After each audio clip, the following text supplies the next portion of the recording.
Hello everyone, welcome to GN एजुस्फीयर।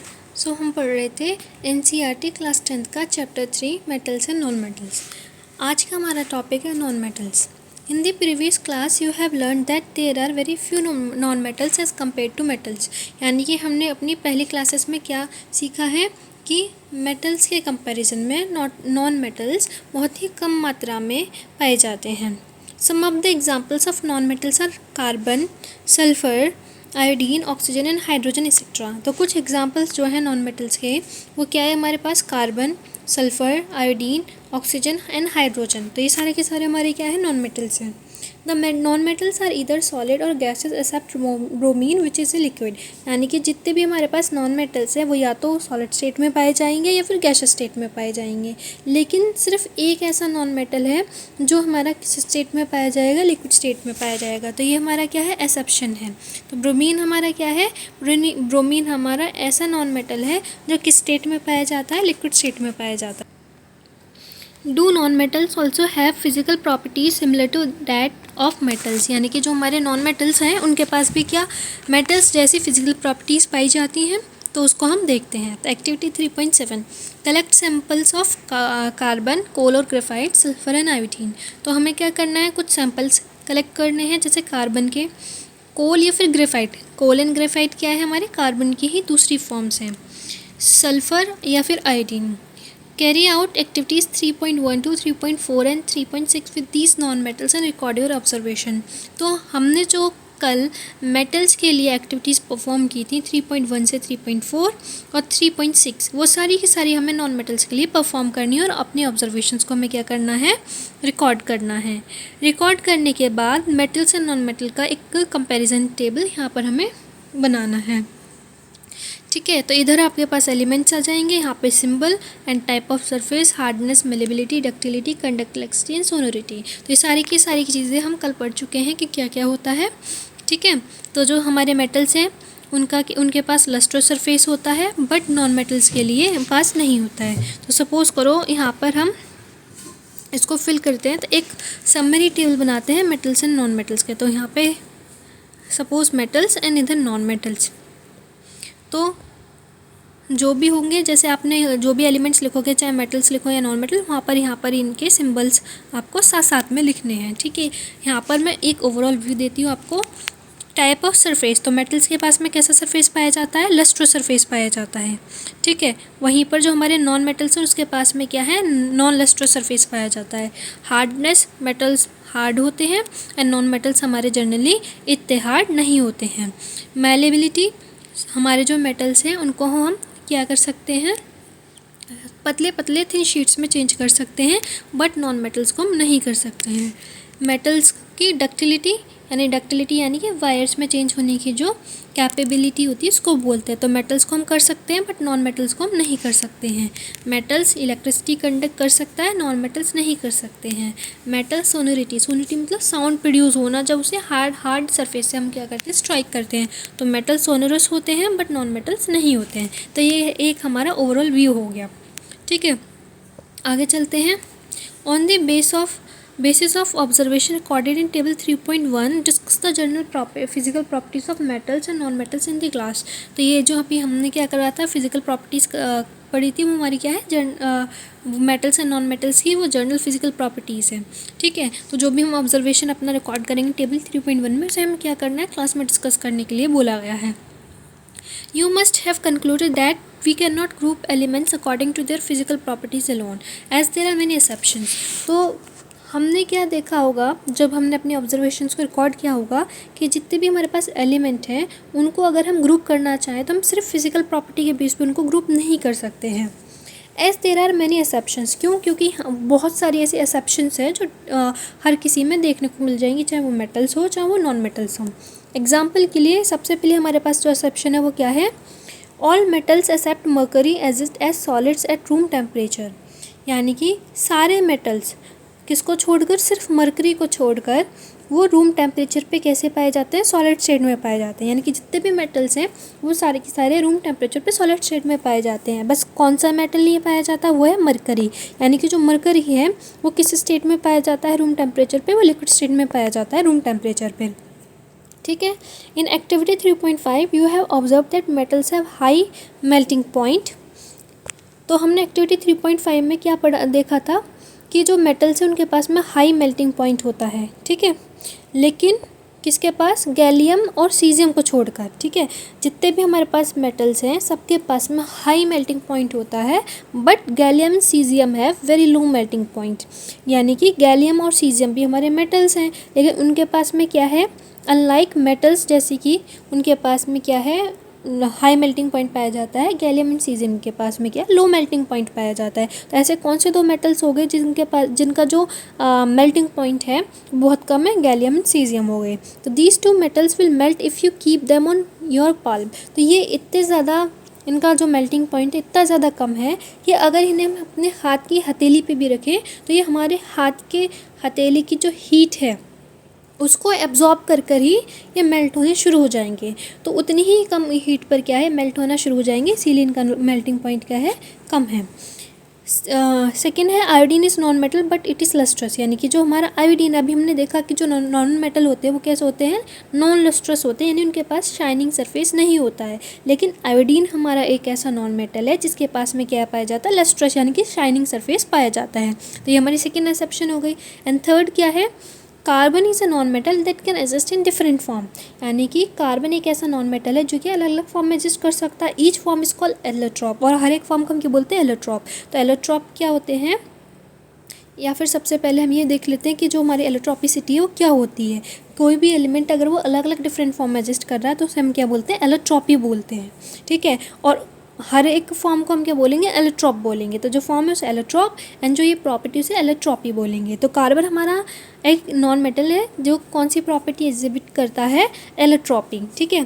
तो carbon के कौन कौन से एलोट्रॉप्स पाए जाते हैं, जो हमारा सबसे पहला है एलोट्रॉप वो है हमारा डायमंड, ठीक है। एंड सेकंड है हमारे पास कोल, और थर्ड है हमारे पास ग्रेफाइट, फोर्थ है हमारे पास बकमिनिस्टर फुलरीन, ठीक है, बट वो आपके सिलेबस में अभी नहीं है, तो अगर वो आएगा फ्यूचर में तो हम उसे जब पढ़ेंगे। तो हमारे पास कार्बन की 3 एलोट्रॉपिक फॉर्म में है, डायमंड, कोल एंड ग्रेफाइट, ठीक है। इसमें से diamond an allotrope of carbon is the hardest natural substance known and has very high melting and boiling point. तो हमें पता है कि अभी देखा हमने कि जो नॉन मेटल्स होते हैं वो हार्ड नहीं होते, वो क्या है, या तो सॉलिड या फिर गैसियस स्टेट में पाए जाते हैं, उतने ज़्यादा हार्ड नहीं होते हैं। और मेटल्स क्या है, वो हार्डेस्ट सब्सटेंस होते हैं। लेकिन जो डायमंड है जो कि एलोट्रॉप है किसका, कार्बन का, वो हार्डेस्ट सब्सटेंस, यानी कि दुनिया में जो सबसे हार्ड सब्सटेंस है वो हमारा क्या है, डायमंड है, जबकि वो क्या है, नॉन मेटल है। तो ये एक एक्सेप्शन हो गई। साथ के साथ इसके पास में high melting and boiling point होता है, जो बिल्कुल अपोजिट है किसके, नॉन मेटल्स के। डायमंड क्या है, हमारा नॉन मेटल है, ठीक है। क्यों है ये नॉन मेटल, क्योंकि कार्बन की एलोट्रॉपिक फॉर्म है। कार्बन क्या है, नॉन मेटल है, तो डायमंड भी हमारा नॉन मेटल हुआ। तो इसके पास क्या होना चाहिए, low melting and boiling point होना चाहिए, बट ऐसा नहीं है, इसके पास में क्या है, high melting and boiling point है, ठीक है। Graphite another allotrope of carbon is conductor of electricity. जितने भी नॉन मेटल्स है वो नॉन कंडक्टर होते हैं किसके, इलेक्ट्रिसिटी के, यानी कि वो इलेक्ट्रिसिटी को क्या कंडक्ट नहीं कर पाते हैं, तो बैड कंडक्टर होते हैं। लेकिन ग्रेफाइट एक हमारा क्या है, दूसरा एलोट्रॉपिक फॉर्म है किसका, कार्बन का, जो इलेक्ट्रिसिटी को कंडक्ट कर सकता है, ठीक। तो ग्रेफाइट क्या है, इलेक्ट्रिसिटी को कंडक्ट कर सकता है। अब आती है फोर्थ एक्सेप्शन। तो फोर्थ एक्सेप्शन में क्या दे रखा है, alkali metals lithium sodium potassium are so soft that they can be cut with a knife, they have low densities and low melting point. यानी कि जो हमारे अल्कली मेटल्स होते हैं, मेटल्स का ही टाइप अल्कली मेटल्स, तो कौन से हमारे, लिथियम सोडियम एंड पोटाशियम, तो ये बहुत ज़्यादा सॉफ्ट होते हैं। अभी हमने क्या पढ़ा था कि जो मेटल्स होते हैं वो कैसे होते हैं, हार्ड होते हैं। लेकिन अल्कली मेटल्स में ये जो 3 हमारे पास मेटल्स दे रखे हैं, लिथियम सोडियम एंड पोटाशियम, ये इतने ज़्यादा सॉफ्ट होते हैं कि हम इसे बहुत आसानी से किससे कट कर सकते हैं, नाइफ से कट कर सकते हैं। साथ ही साथ इनकी डेंसिटी भी कम होती है और लो मेल्टिंग पॉइंट होता है। जबकि जो हमारे मेटल्स होते हैं उनके पास high density and high melting point होता है, बट ये जस्ट अपोजिट हैं मेटल्स के। तो ये हमारी एक एक्सेप्शन हो गई। इसके बाद element can be more clearly classified as metals and non metal on the basis of their chemical properties. तो फिजिकल प्रॉपर्टी के बेस पे तो हम इसको क्लासीफाई नहीं कर सकते हैं, तो हम किस और दूसरी प्रॉपर्टी के बेस पे हम क्या है इसको क्लासीफाई करेंगे, वो है हमारा केमिकल प्रॉपर्टीज़। यानी कि जो एलिमेंट्स है उसको हम केमिकल प्रॉपर्टीज़ के बेस पे क्लासीफाई करेंगे।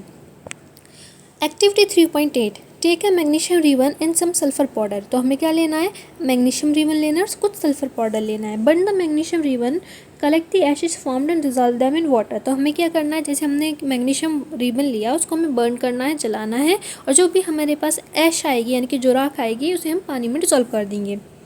Test the resultant solution with both red and blue litmus paper. अब हम क्या करेंगे, जो हमने एशेज जो हैं मैग्नीशियम रिबन के बर्न होने से हमें मिली उसे हमने पानी में डिज़ोल्व कर लिया। अब उसको हम क्या है लिटमस पेपर की मदद से क्या करेंगे, टेस्ट करेंगे। दोनों तरीके के लिटमस पेपर से हम टेस्ट करने वाले हैं, red and blue. Is the product formed on burning magnesium is acidic और बेसिक। अब क्या होगा कि जो प्रोडक्ट बना है मैग्नीशियम को बर्न करने से वो एसिडिक है या फिर जो बेसिक है ये हमें बताना है। Now burn sulphur powder, place a test tube over the burning sulphur to collect the fumes produce. अब हमें क्या है, सल्फर पाउडर को क्या करना है, बर्न करना है। तो प्लेस ए टेस्ट ट्यूब, यानी कि जब हम सल्फर को बर्न करेंगे तो वहाँ से फ्यूम्स निकलेंगे। ठीक है, जब हमने मैग्नीशियम रिबन को क्या करा, बर्न करा, तो हमारे पास क्या आएगा, ऐश आएगी, यानी कि एक तरीके से सॉलिड सब्सटेंस पाउडरी फॉर्म हो गई। लेकिन जब हम सल्फ़र को क्या करेंगे, बर्न करेंगे, तो वहाँ से क्या है, ऐशेस नहीं बनेंगे बल्कि फ्यूम्स निकलेंगी। तो उस फ्यूम को हमें क्या करना है, टेस्ट ट्यूब में कलेक्ट कर लेना है। Add some water to above test tube and shake. अब जिसमें हमने फ्यूम को क्या करा है, कलेक्ट करा है, वो जो धुआं जो है स्मोकी टाइप उसे हमने कलेक्ट करा है, उसके अंदर हम पानी डाल देंगे, उसको अच्छे से शेक कर देंगे। अब फिर क्या करना है, सेम चीज़ करनी है। अब हमें इस सॉल्यूशन को दोबारा से क्या करना है, टेस्ट करना है ब्लू रेड लिटमस पेपर से। फिर से हमें बताना है कि जब हमने सल्फ़र को बर्न करा तो एसिडिक है या फिर बेसिक है, जो प्रोडक्ट आएगा। Can you right equations for this reaction, और क्या हम इन रिएक्शंस के लिए इक्वेशन लिख सकते हैं। Most non-metal produce acidic oxide when dissolved in water. On the other hand, most metals give rise to basic oxide. You will be learning more about the metal oxide in the next section. तो ज़्यादातर जो non metals होते हैं वो क्या करते हैं, acidic oxide की फॉर्मेशन करते हैं जब उनको पानी में डिसॉल्व किया जाता है। दूसरी तरफ जो मेटल्स होते हैं, ज़्यादातर मेटल्स होते हैं वो बेसिक ऑक्साइड की फॉर्मेशन करते हैं। और इसको हम क्या है, आगे पढ़ने वाले सेक्शन में मेटल ऑक्साइड के बारे में पढ़ने जा रहे हैं। तो नॉन मेटल्स क्या करते हैं, एसिडिक ऑक्साइड बना रहे हैं, मेटल्स क्या करते हैं, बेसिक ऑक्साइड्स बना रहे हैं। तो most non metals produce acidic oxide कब, जब उन्हें पानी में डिसॉल्व करा जा रहा है। और मोस्ट मेटल्स क्या प्रोड्यूस करते हैं, बेसिक ऑक्साइड, जब उनको पानी में डिसॉल्व किया जा रहा है। ठीक है, अब हमारे पास है क्वेश्चंस। सबसे पहला क्वेश्चन है, give an example of a metal which is liquid at room temperature. यानी कि अब हमें वो एक एग्जाम्पल देना है उस मेटल का जो लिक्विड होता है रूम टेम्परेचर पे। तो ऐसा कौन सा मेटल है जो लिक्विड स्टेट में पाया जाता है रूम टेम्परेचर पर, वो है हमारा मरकरी। सेकेंड है, can be easily cut with a knife, यानी कि हम उसे आसानी से नाइफ से कट कर सकते हैं। यानी कि ऐसा मेटल जो सॉफ्ट होता होगा, तो उसमें से एक कोई सा भी हम एग्जांपल दे सकते हैं। सोडियम हो गया, पोटाशियम हो गया। ठीक है, थर्ड है हमारे पास, is the best conductor of heat. तो बेस्ट कंडक्टर कौन है हीट का, हमारा सिल्वर। सिल्वर हमारा बेस्ट कंडक्टर है हीट का। फोर्थ हो गया, is a poor conductor of heat, यानी कि पुअर कंडक्टर हीट का कौन होगा, जो लिक्विड स्टेट में पाया जाएगा, यानी कि हमारा मरकरी ही पुअर कंडक्टर है हीट का। सेकेंड है, explain the meaning of malleable and ductile. तो मेलेबल एंड डक्टाइल की डेफिनेशन ऊपर दे रखी है। मेलेबल क्या होता है, मेलेबल हमारी वो प्रॉपर्टी होती है जिसके थ्रू हम क्या कर सकते हैं, मेटल्स को या फिर किसी भी एलिमेंट को थिन शीट्स में चेंज कर सकते हैं। एंड डक्टाइल क्या होता है, डक्टाइल हमारी वो प्रॉपर्टी होती है किसी भी सब्सटेंस की जिसकी मदद से हम क्या कर सकते हैं, उसको थिन वायर्स में चेंज कर सकते हैं। अब हमारे पास आता है second topic, chemical properties of metal, यानी कि मेटल्स की केमिकल प्रॉपर्टीज़। तो we will learn about chemical properties of metal in the following sections 3.2.1 to 3.2.4। तो हम क्या करेंगे, केमिकल प्रॉपर्टीज़ जो है हमारे मेटल्स की उसके बारे में पढ़ने जा रहे हैं। एंड वो हम कहाँ से पढ़ेंगे, सेक्शन 3.2.1 से 3.2.4 तक। For this collect the samples of metals aluminium, copper, iron, lead, magnesium, zinc and sodium. तो हम क्या करेंगे, कुछ सैम्पल्स कलेक्ट करेंगे मेटल्स के, और वो सैम्पल्स हमारे क्या हैं, ये हो गए। What happens when metal are burnt in air, यानी कि जब हम मेटल्स को एयर की प्रेजेंस में बर्न करते हैं तो क्या होता है। You have seen in activity 3.8 that magnesium burns in air with dazzling white flame. Do all metals react in the same manner, let us check by performing the following activities. तो हमने 3.8 activity में क्या देखा था कि जो magnesium था वो क्या था, एयर की प्रेजेंस में बर्न हो रहा था, और किस फ्लेम के साथ में हो रहा था, डेजलिंग वाइट फ्लेम। ठीक है, चमकदार वाइट फ्लेम के साथ में क्या हो रहा था, बर्न हो रहा था। तो क्या सारे मेटल इसी तरीके से रिएक्ट करते हैं। तो हम क्या है, इस एक्टिविटी को परफॉर्म कर ये देखते हैं। Caution, the following activity need teachers assistance, it would be better if student wear I protection. तो जब भी हम क्या करते हैं, बर्निंग से रिलेटेड या फिर केमिस्ट्री लैब में कुछ भी काम कर रहे होते हैं, तो हमें क्या है, हमारे पास लैब कोट, ग्लव्स एंड क्या होना चाहिए, स्पेक्स होने चाहिए हमारे पास में। ठीक है, आई को प्रोटेक्ट करने के लिए। तो ये जो भी हमारे पास हम एक्टिविटी कर रहे हैं उसमें हमें क्या है, टीचर की असिस्टेंस यानी हेल्प लेनी पड़ेगी। Hold any of the samples taken above with the pair of tongs and try burning over a flame, repeat with other metal samples. तो जितने भी हमने क्या है, मेटल के सैम्पल्स लिए हैं, सबको एक एक करके हमें क्या करना है, टोंग की मदद से क्या करना है, पकड़ना है और उसको हमें फ्लेम के ऊपर बर्न करना है। Collect the product if formed, अगर प्रोडक्ट की फॉर्मेशन हो रही है तो उसे हमें कलेक्ट करना है। Let the products in metal surface cool down. अब जो हमारा प्रोडक्ट हमें मिले हैं और जो मेटल का सरफेस है, ऑब्वियसली जब हमने उसे बर्न करा तो हीट प्रोड्यूस होगी, तो उसे हमें क्या है, ठंडा होने के लिए रख देना है। विच मेटल्स बर्न ईजिली, तो कौन सा मेटल है जो आसानी से जल गया। What flame colour did you observe when metals burn, तो जब भी हम क्या कर रहे हैं, मेटल्स को बर्न कर रहे हैं तो किस फ्लेम के साथ में वो बर्न हो रहे हैं। How does the metal surface appear after burning, और बर्निंग के बाद में जो मेटल का सरफेस है वो किस तरीके का दिख रहा है। Arrange the metals in a descending decreasing order of the reactivity towards oxygen. अब हमें क्या काम करना है, मेटल्स को अरेंज करना है, किस ऑर्डर में, डिक्रीजिंग ऑर्डर में करना है, of their reactivity towards oxygen, यानी कि ऑक्सीजन के साथ में किसकी रिएक्टिविटी कम है उस अकॉर्डिंग हमें क्या करना है, उसको डिक्रीज़ करना है। Are product soluble in water, तो जो हमारे पास प्रोडक्ट बनेंगे वो क्या पानी में सॉल्यूबल है। Almost all metals combine with oxygen to form metal oxide, तो मतलब जितने भी मेटल हैं उसमें से ऑलमोस्ट सारे जब भी ऑक्सीजन के साथ में कंबाइन हो रहे हैं तो वो क्या कर रहे हैं, मेटल ऑक्साइड की फॉर्मेशन कर रहे हैं। तो ये हमारी एक जनरल इक्वेशन हो गई, metal plus oxygen equal to metal oxide. तो for example when copper is heated in air it combine with oxygen to form copper second oxide black oxide, यानी कि एग्जाम्पल के लिए क्या है, कॉपर को जब हम हीट करेंगे एयर के प्रेजेंस में तो वो ऑक्सीजन के साथ में कंबाइन होकर कौन सा प्रोडक्ट बनाएगी, कॉपर सेकेंड ऑक्साइड बनाएगी, जो किस कलर का प्रोडक्ट है, ब्लैक कलर का है। ठीक है, तो ये हमारा कॉपर हो गया, इसने ऑक्सीजन के साथ में क्या करा, रिएक्शन करी, तो उसने क्या बनाया, कॉपर सेकेंड ऑक्साइड बनाया, जो किस कलर का होता है, ब्लैक कलर का होता है। Similarly aluminium forms aluminium oxide, उसी तरीके से एल्यूमिनियम क्या बनाएगा, एल्यूमिनियम ऑक्साइड बनाएगा। तो एल्यूमिनियम इसने रिएक्शन करी ऑक्सीजन के साथ में, तो इसने बनाया aluminium oxide. Recall from chapter 2 how copper oxide react with hydrochloric acid. तो चैप्टर 2 में हमने पढ़ा था, तो वहाँ से हमें ये ध्यान रखना है या फिर दोबारा से देखना है कि कॉपर ऑक्साइड को जब हमने हाइड्रोक्लोरिक एसिड के साथ में रिएक्ट कराया था तो क्या हुआ था। We have learn that metal oxide are basic in nature, और यहाँ हमें पता है, अभी हमने सीखा है कि जो मेटल ऑक्साइड्स है वो उनका जो नेचर होता है वो कैसा होता है, बेसिक होता है। But some metal oxide such as aluminium oxide, zinc oxide show both acidic as well as basic behaviour. लेकिन कुछ मेटल के ऑक्साइड्स, ठीक है, ये इंपॉर्टेंट चीज़ है कि मेटल के ऑक्साइड्स क्या होते हैं, बेसिक होते हैं। ठीक, लेकिन कुछ मेटल के ऑक्साइड्स जैसे कि एल्यूमिनियम ऑक्साइड, जिंक ऑक्साइड, ये क्या होते हैं, दोनों तरीके की प्रॉपर्टी शो करते हैं, एसिडिक भी और बेसिक भी। तो ऐसे मेटल ऑक्साइड जो क्या करते हैं, एसिड के साथ भी रिएक्ट कर सकते हैं, साथ ही साथ बेसिस के साथ भी रिएक्ट कर सकते हैं, और वो सॉल्ट एंड वाटर की फॉर्मेशन करते हैं। तो ऐसे ऑक्साइड्स को हम क्या बोलते हैं, एम्फोटेरिक ऑक्साइड्स बोलते हैं। तो एम्फोटेरिक ऑक्साइड्स क्या हो गए, वो मेटल ऑक्साइड्स जो क्या कर रहे हैं, एसिड और बेस के साथ में रिएक्ट कर सॉल्ट या वाटर की फॉर्मेशन कर रहे हैं, उसको हम क्या बोलते हैं, एम्फोटेरिक ऑक्साइड बोलते हैं। ठीक है, तो एम्फोटेरिक ऑक्साइड्स वो ऑक्साइड्स हैं जो एसिड के साथ भी रिएक्ट कर सकते हैं और बेसिस के साथ भी रिएक्ट कर सकते हैं, या फिर वो एसिडिक ऑक्साइड की तरह भी बिहेव कर सकते हैं या फिर बेसिक ऑक्साइड की तरह भी बिहेव कर सकते हैं। तो कौन से हैं वो दो, एल्यूमिनियम ऑक्साइड और जिंक ऑक्साइड। तो यहाँ पर हमारे पास एल्यूमिनियम ऑक्साइड, इसको हमने एसिड के साथ में रिएक्ट कराया तो क्या बनाया इसने, सॉल्ट एंड वाटर। ठीक है, यहाँ पर भी सेम वही है। यहाँ पर इस बार इन्होंने सोडियम हाइड्रोक्साइड के साथ में रिएक्ट कराया, तो मेरे पास कौन सा सॉल्ट बना है, सोडियम एल्यूमिनेट इन वाटर बना है।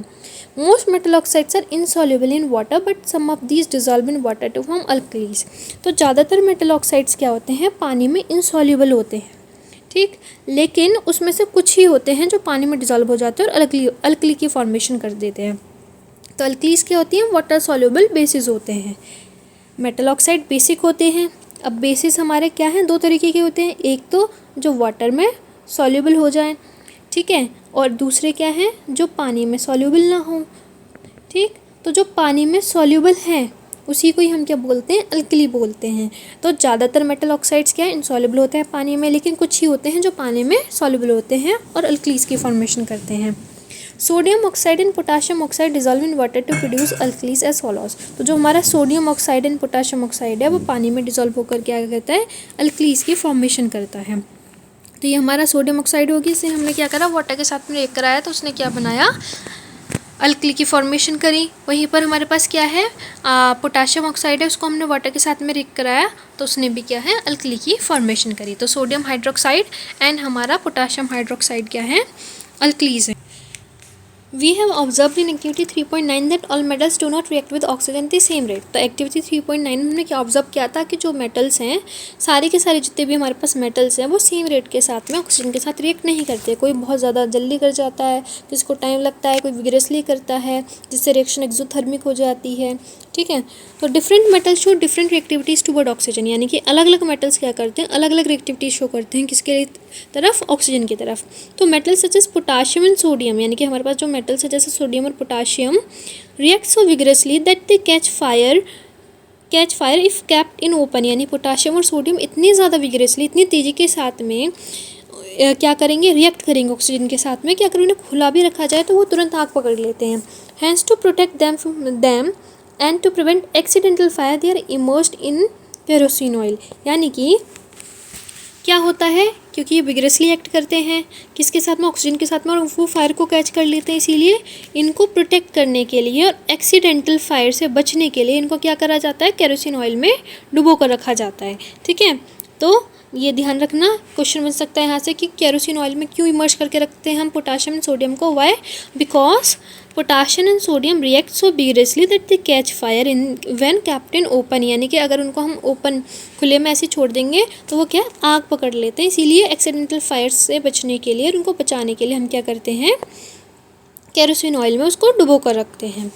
इसके बाद है at ordinary temperature the surface of metals such as magnesium, aluminium, zinc, lead etcetera are covered with thin layer of oxide. यानी कि क्या होता, अब हमारे पास जो है दूसरे मेटल्स हैं जैसे कि मैग्नीशियम हो गया, एल्यूमिनियम हो गया, जिंक हो गया, लेड हो गया, तो ऑर्डिनरी टेम्परेचर पे ये जो मेटल के जो सरफेस है magnesium, aluminium, zinc are covered with thin layer of oxide. इनके ऊपर क्या होती है, एक पतली सी लेयर चढ़ी होती है किसकी, ऑक्साइड की। The protective oxide layer prevent the metal from further oxidation. अब ये जो हमारी लेयर है किसकी, ऑक्साइड की, ये जो पतली सी लेयर हमारी ऑक्साइड की किसके ऊपर चढ़ी हुई है, इन मेटल्स के ऊपर चढ़ी हुई है, ये क्या करती है, उसको आगे ऑक्सीडेशन से रोक देती है। मतलब ये कि सपोज़ करो ये हमारे पास क्या है, एक रॉड हो गई किसकी, एल्यूमिनियम की। अब एल्यूमिनियम की ये जो रॉड है, अब ये डायरेक्टली क्या है, ऑक्सीजन के कांटेक्ट में आएगी, तो ऑक्सीजन के कांटेक्ट में आने के बाद में इसके ऊपर एक लेयर चढ़ जाएगी किसकी, हमारी इसके ऑक्साइड की, एल्यूमिनियम ऑक्साइड की। जब इसके ऊपर पतली लेयर चढ़ गई है ऑक्साइड की, तो क्या होगा, ऑक्सीडेशन कैसे हो पाएगा, क्योंकि इसके ऊपर क्या हो गया है हमारे पास, एल्यूमिनियम ऑक्साइड। एल्यूमिनियम ऑक्साइड क्या है, ऑक्सीजन के साथ में रिएक्ट नहीं कर पाएगा। तो जब वो रिएक्ट नहीं कर पा रहा है तो इस लेयर के नीचे जो हमारा मेटल होगा वो क्या है, सेफ रहेगा, ठीक है। यानी कि जो हमारी प्रोटेक्टिव ऑक्साइड लेयर है ये मेटल को आगे किससे बचाएगी, ऑक्सीडेशन से बचाएगी। Iron does not burn on heating but iron filling burn vigorously when sprinkled in the flame of the burner. अब जो आयरन है अगर उसको हम क्या करें, हीट करें तो वो बर्न नहीं होगा, लेकिन वहीं पर आयरन के जो फिलिंग्स है, यानी कि आयरन के बहुत छोटे छोटे जो पीसेस होते हैं चूरा टाइप, अगर उनको हम क्या कर दें, बर्नर की फिलिंग के ऊपर स्प्रिंकल कर दें तो बहुत विग्रेसली, बहुत तेज़ी के साथ में क्या करेंगे, बर्न होना शुरू हो जाएंगे। Copper does not burn but the hot metal is coated with A black coloured layer of copper oxide. अब क्या है, कॉपर बर्न नहीं होता है, लेकिन जो हॉट मेटल होता है यानी कॉपर को जब हम क्या है बर्न करेंगे तो बहुत ज़्यादा गर्म हो जाएगा, तो उसके ऊपर ब्लैक लेयर की कोटिंग चढ़ जाएगी। वो किसकी होगी, वो उसकी खुद की ऑक्साइड की होगी, यानी कॉपर ऑक्साइड की होगी।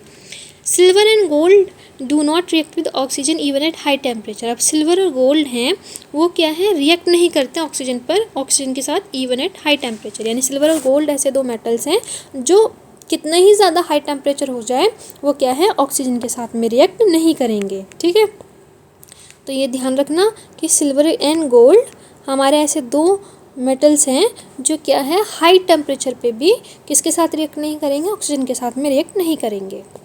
आज के लिए बस इतना ही। अगर आपको वीडियो अच्छा लगा हो तो लाइक शेयर एंड सब्सक्राइब ज़रूर करें।